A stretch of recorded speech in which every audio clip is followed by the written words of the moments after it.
திரு சாமிநாதன், எப்படியாவது பாஜக திமுக கூட்டணி உருவாக வேண்டும் அப்படின்னு காங்கிரஸ் நினைக்கிறதா, இல்ல உருவாகிவிடக் கூடாது என்று காங்கிரஸ் நினைக்கிறதா? காங்கிரஸோட என்ன ஓட்டம் என்ன?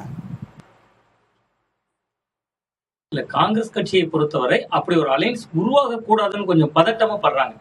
காரணம் என்னன்னா, தமிழ்நாட்டு அரசியல் களம் கடந்த 2019 நாடாளுமன்ற தேர்தலில் இருந்து தொடர்ச்சியா காங்கிரஸ் ஒரு பெரிய வெற்றி, நீங்க தென்னிந்தியாவிலேயே கொஞ்சம் கணிசமான வெற்றியை பெற்றது. ஒட்டுமொத்த இந்தியால ஒரு அணி ஒட்டுமொத்தமாக வெற்றி பெற்றதும் தமிழ்நாட்டில தான். கடந்த 2000 நாடாளுமன்ற தேர்தல், இதுக்கு முந்தைய நாடாளுமன்ற தேர்தல்கள் 2024 கணிசமான வெற்றியை பெற்றிருக்காங்க. அப்ப காங்கிரஸ் போட்டியிட்ட எல்லா தொகுதிகளிலும் வெற்றி பெற்றிருக்கிறது. அதற்கு மைய புள்ளி பாஜக எதிர்ப்பு. அப்ப அந்த பாஜக எதிர்ப்பு அப்படிங்கிற மைய புள்ளியில இருந்து திமுக பாஜகவோடு கைகோர்த்து விட்டால் பாஜகவுக்கு எதிரான ஒரு ஓட்டு வங்கின்னு ஒண்ணு தமிழ்நாட்டில் இருக்கிறது. அது இருந்ததுனாலதான் காங்கிரசுக்கு அது ஒரு வகையில் வெற்றியை தந்தது. அப்ப அந்த மைய புள்ளி தமிழ்நாட்டில் கரைந்து போயிருச்சுன்னா அது ஒரு பெரிய ஆபத்துக்குள்ள சிக்கலாம். தென்னிந்தியா முழுவதுமே பாஜக எதிர்ப்பை ஒருங்கிணைத்ததுல திமுகவுக்கு முக்கியமான பங்கு இருக்கு. சோ அப்ப அது ஒரு வகையில இன்னைக்கு திமுகவுக்கு காலச்சூழல் இது போன்ற பேச்சுகள்லாம் இன்னைக்கு எழக்கூடிய காலகட்டம் வந்திருக்கலாம். பட் காங்கிரஸ் இதுல என்ன நினைக்கிறாங்கன்னா, ஒருவேளை பாஜக திமுக நெருங்கி விட்டால், ஏற்கனவே தாவேகா அந்த பக்கம் இவர்கள் அணி சேர்ந்திருக்காங்க, அப்ப இந்த அணி கொஞ்சம் வீரியம் பெற்றோம், தேசிய அடிப்படையில இந்த அணியும் வீரியம் பெற்றோம். என்னதான் பாஜக எதிர்ப்பு என்பது தமிழ்நாட்டில் இருந்தாலும் அது காங்கிரஸ் உருவாக்குனது இல்ல, திமுக உருவாக்குனது.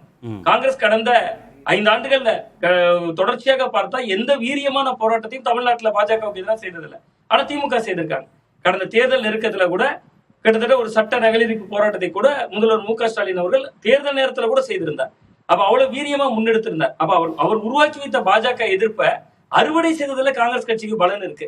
அப்ப அந்த காங்கிரசுக்கு இயல்பாகவே பாஜக திமுக நெருங்கி விட்டால் நமக்கான ஆட்டம் இழந்து விடும். அப்புறம் விஜய் அரசியல் தான் அவர்கள் செய்யல. பாஜக ஓட்டு வங்கி விஜய் அவர்களுக்கான இருக்கு.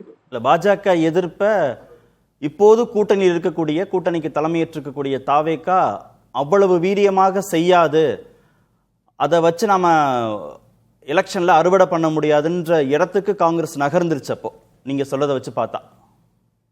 ஆமா, நிச்சயமாக அவர்கள் காங்கிரசினுடைய பார்வை அதுதான் சார்.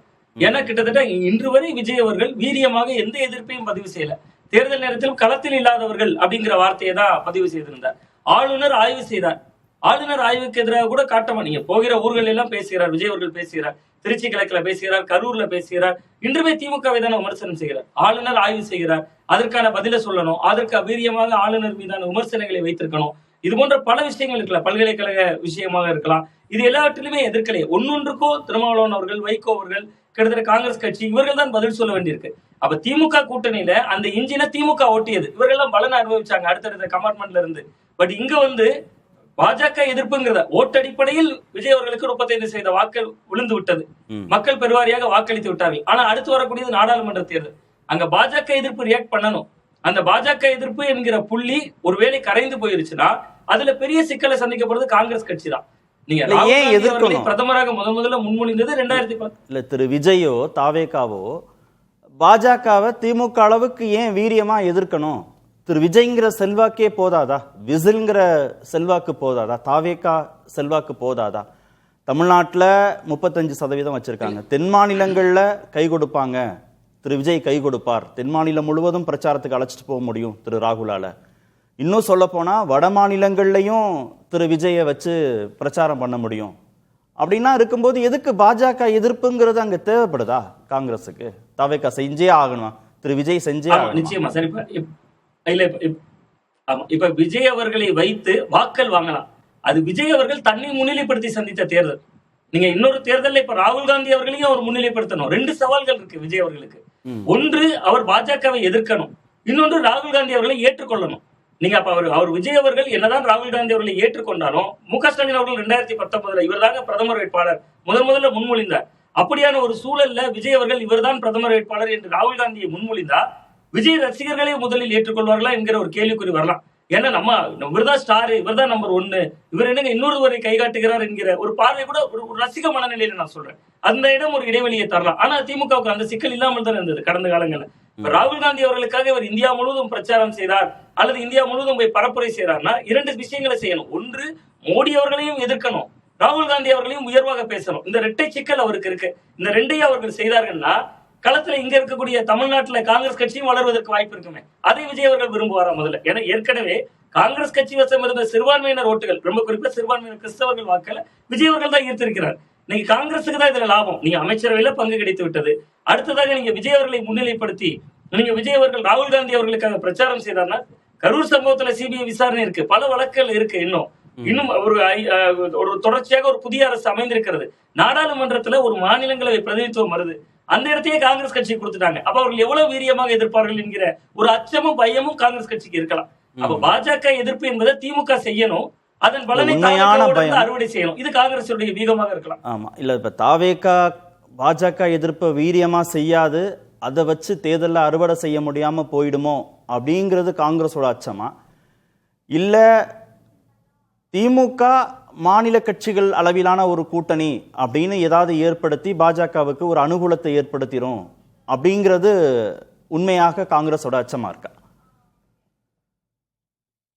இல்ல, அவர்களுக்கு அச்சம் இந்த இரண்டு நிலையிலும் இருக்கலாம். பட் என்னன்னா, இப்ப அவர்கள் மாநில அளவிலான ஒரு கூட்டணியை அமைத்து மூன்றாவது அணியாக அமைத்தாலும் அது காங்கிரஸ் கட்சிக்கு தான் பலவீனம். ஆனா திமுக அந்த ரிஸ்க் எடுக்க மாட்டாங்கன்னு தான் தோணுது. ஏன்னா கிட்டத்தட்ட பாஜகவோடு நெருங்குறதுல அவர்களுக்கு சில ஆதாயங்கள் இருக்கக்கூடிய சூழலை நோக்கி திமுக நகர்ந்து விட்டதுன்னு தான் நான் பாக்குறேன். அதுல மாற்று கருத்து இருக்கலாம் பலருக்கும். பட் அதுல என்னன்னா, இந்த தேர்தல் முடிவுகள் பாஜக எதிர்ப்பு என்கிற புள்ளியிலிருந்து தாவேகா எதிர்ப்புங்கிற புள்ளிக்கு திமுகவை நகர்த்தி விட்டது. அப்ப இயல்பாகவே அவர்கள் தாவேகாவை முதல்ல எதிர்கொள்ளணும். அப்ப அந்த தாவேகாவை எதிர்கொள்வதற்கு ஒன்றில் மத்தியில் ஆட்சி அதிகாரத்தில் இருக்கணும், அல்லது அவர்களுக்கு அனுசரணையாக இருக்கணும், அல்லது மாநிலத்தில் இருக்கணும். ஏதோ ஒரு புள்ளியை நோக்கி நகர்வதற்கான சூழல் எழுந்திருக்கு. கார்த்தி சிதம்பரம் அவர்கள் இவ்வளவு பேசி இருக்கிறார் என்று நேற்று.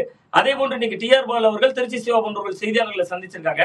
மசோதா குறித்து தான் பேசுறாங்க. பாஜக கொண்டு வந்ததை அல்லது பாஜகவை நாங்க எப்படிங்க ஆதரிப்போம் என்பது போன்ற கடந்த கால வாசகங்கள் இல்ல.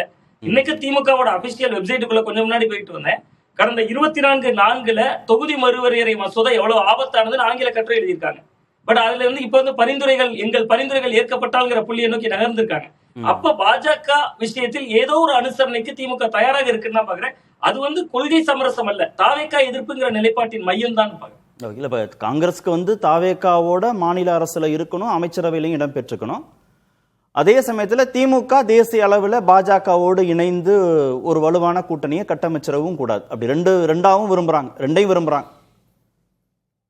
ஆமா ஆமா ஆமா சார், ஒரே ஒரு பயன்பாடு சொல்றேன். அதனாலதான் திருமாவளவன் அவர்களும் முக்கியமான விஷயம் பேசுறாரு சார். தாவேகாவும் திமுகவும் ஒரே கூட்டணியில இருக்கணும், பாஜக எதிர்ப்புலங்கிற. அப்ப அவர்கள் அனைவருமே ஏதோ ஒரு சொல்லி வைத்ததை போல இவர்கள் நெருங்கிவிடவும் கூடாது, மூன்றாவது அணியும் அமைந்து விடக்கூடாது. இங்க தமிழ்நாட்டுல வெற்றிக்கு தாவேகா தேவை. அகில இந்திய அரசியல்ல திமுக இல்லாமல் வெற்றி பெற முடியாதுங்கிற இடம் நோக்கி அந்த கட்சிகள் இருக்காங்க.